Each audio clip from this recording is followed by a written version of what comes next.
தசைகளை நன்கு நீட்டுகிறது, நரம்பு மண்டலத்தை ஊக்கப்படுத்துகிறது. ஏக பாக சிராச பாதாஸ்தனம்.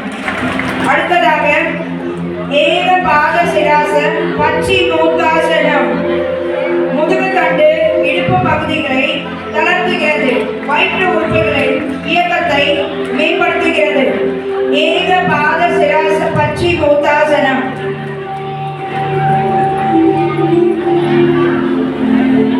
அடுத்ததாக ஏக அஸ்த புஜங்காசனம். மணிக்கட்டு கைகளை பலப்படுத்துகிறது, உடலின் முக்கிய தசை பகுதிகளை வலுவாக்குகிறது. அடுத்ததாக யோகி தண்டாசனம்.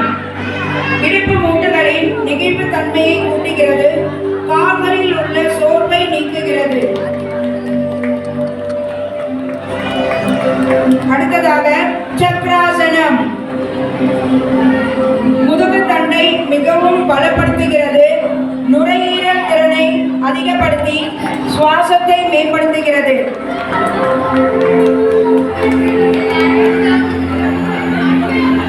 அடுத்ததாக கோமுகாசனம்.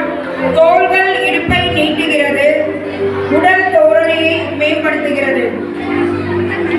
தோள்கள் இடுப்பை நீட்டுகிறது, உடல் தோரணையை மேம்படுத்துகிறது.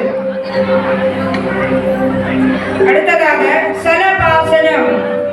கீழ் முதுகை வலுவாக்குகிறது, சோர்வு செரிமானமின்மையை போக்குகிறது. கீழ் முதுகை வலுவாக்க